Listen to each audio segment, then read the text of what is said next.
Hello everybody, it's Dave Neal, stand-up comic and host of the Rush Hour podcast. We have a very busy day again for you today regarding Justin Baldoni versus Blake Lively as the subpoenas are rolling in. This morning on the Rush Hour podcast, we discussed that Blake Lively is trying to get phone records. For those who are not in the Hollywood world, what is wrong with her taking over the film? I've never seen it before in my 30-plus year career in Hollywood. And an executive producer is below a producer in film world. The executive producer is signed up to be an executive producer. And that's it. She obviously couldn't let it go. No. Like, he's just probably just one of them. Movie's not the big. Yeah, listen, it's his movie. He's producing it, he's directing it. Like, his production company is the one that's overseeing all the details of this, right? So it's like he's been working on this film for years, and then Blake comes in, tries to hijack it. It's just... Justin Baldoni and Blake Lively are both highly respected figures in Hollywood, but a recent live interaction between them has stirred up major controversy. Fans were left stunned when Baldoni appeared to humiliate Lively during a public event, sparking widespread speculation and debate. The incident, which unfolded in real time, quickly went viral, with social media erupting in discussion over what truly happened. Was it simply a misunderstanding? Or did Baldoni intentionally call out Lively? Here's a closer look at the shocking moment that has captured everyone's attention. Discovery, where they share all of the information that may prove her case, and also Justin will seek information that will prove his. The only problem is that Justin's side is now responding, saying, hey, this isn't right. They just want blanket call logs of everything that went down. They'll use this to smear my client. So I'm going to share what Justin Baldoni had to say, but let's just do a quick refresher of the subpoenas, and then we've got our lawyer friend explaining why they think this is all just PR. So, sending out a series of subpoenas to cell carriers AT&T, T-Mobile, and Verizon, as well as alleged social media manipulator Jed Wallace, the Gossip Girl vet, and Ryan Reynolds want to get a look at the real receipts. And then there are other moments to go like, am I in the room? Like, what is happening here? I would show up on a set. I knew that they just wanted me to show up and look cute and stand on a little pink sticker where I'm supposed to go and say what I'm supposed to say, but I also knew that that wasn't fulfilling for me, that I wanted to be a part of the storytelling, that I wanted to be a part of the narrative, whether that be in the writing, in the costume design, in creating the character. And sometimes I had directors or producers or writers who would welcome that and invite that once they saw that I was able to offer that. And sometimes I would have people who really resented that because they were like, we just hired you to be an actor. Yet when I went in the meetings, I would just seem like I'm just there to be the actor and ready to get the gig. I wouldn't reveal that I actually need to have authorship in order to fill. Lively's legal team insists that every frame of the footage supports her claims of inappropriate behavior. Meanwhile, Baldoni's camp argues that the exchange was entirely consensual and harmless. As both sides prepare for a courtroom showdown, the raw footage continues to fuel public debate, intensifying the question of who is truly telling the truth. Fans and industry insiders alike are left wondering which side the evidence will ultimately favor.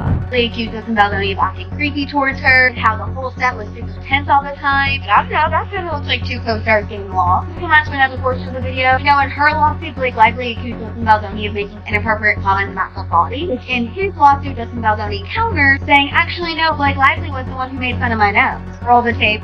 It's It's a whole big thing. They're trusted. It's not too late. It's not just how I'm going to call an insurance month to deal with that. Yeah. I know. Released footage shows Blake Lively and Justin Baldoni sharing a slow-motion dance scene intended to portray their characters' developing connection.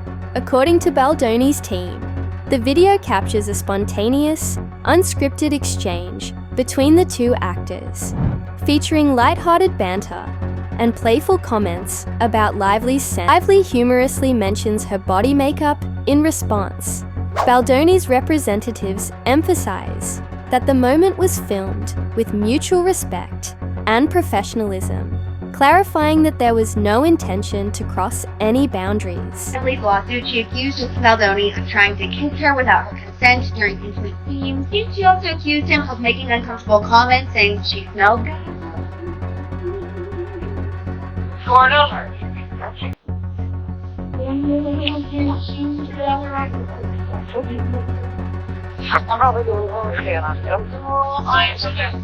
Well, it's not bad. It's my body.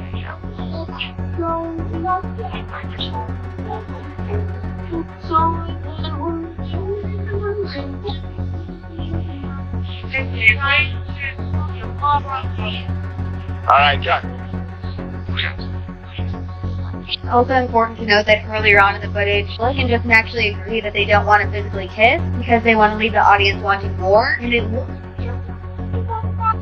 And obviously this is a receipt from Justin Baldoni's legal team, so of course it's going to paint him in a better light. I think it just once again made this situation. Lively's legal team has firmly rejected these claims, asserting that the footage fully supports her version of events and the allegations in her lawsuit.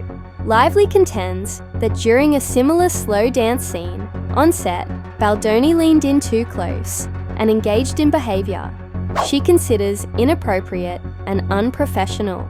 Really destroying Ryan Reynolds and Blake Lively's image, bro. What happened? It all revolves around like fake allegations towards Justin Baldoni, right? So Blake Lively's claiming that there were sexual assault allegations towards Justin Baldoni, and Justin's like, I have all the receipts, I have all the videos. So it's just a lot of drama. Do you think this is fake beef like Drake and Kendrick?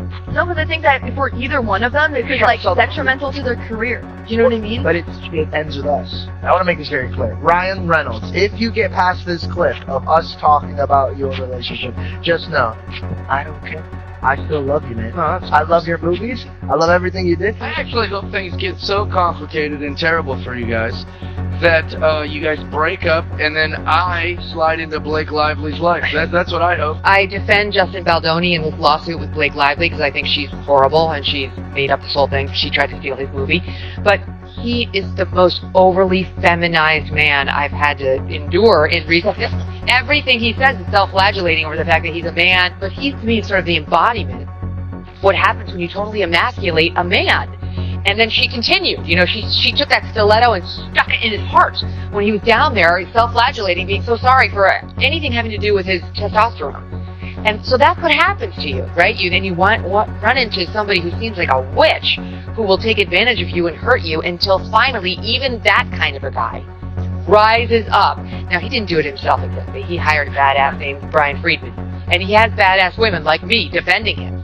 But slowly but surely, I think the male class is learning down on the floor, squirming and apologizing for being a man. It's not. In her complaint, Lively alleges that Baldoni's actions, including repeatedly leaning in toward her and making offhand comments, created an uncomfortable environment that she interpreted as misconduct.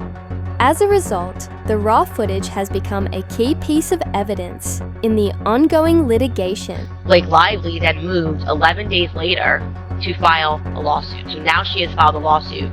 And I don't think she ever wanted to do this. I think she genuinely wanted this to be a PR move, and she wanted to leak it to the New York Times so that the public would take her side with no questions asked. And instead the public is saying, no, we have a few questions here. And Justin Baldoni is going all the way to the wall on this. His lawyer is already giving interviews explaining just how nasty her team has played this. The lawyer's name is Brian Friedman. He stopped by the Megyn Kelly show, and here's some of the things that he had to say. First, he says there used to never be a sexual claim. There never was a sexual claim until she went to that civil rights office. Take a listen. There was actually no allegation of sexual harassment until lawsuit was filed. We're going to be talking all things Blake Lively and her legal complaint that she filed against her It Ends With Us co-star, Justin Baldoni. Yes, the It Ends With Us movie drama does in fact not end. What's interesting about this story to me is the Justin Baldoni of it all. He is a self-proclaimed male feminist. He's woke. He speaks out against sexual assault and sexual harassment, even toxic masculinity. And now in this legal complaint filed by Blake Lively, he's being accused sexual harassment. Challenge you to see if you can use the same qualities that you feel make you a man to go deeper into yourself. And will you be man enough to stand up to other men when you hear locker room talk, when you hear stories of sexual harassment, when you hear your boys talking about grabbing ass or getting her drunk? Will you actually stand up and do something so that one day we don't have to live in a world where a woman has to risk everything and come forward and say the words "me too"? Really awkward. I will say, just for the record, I'm not a fan of either of these individuals, and something about both of them rubs me. Interestingly, the narrative surrounding Lively's on-set behavior isn't entirely one-sided. In an old clip from a television appearance, Lively was seen responding to a comment about her son with remarkable composure.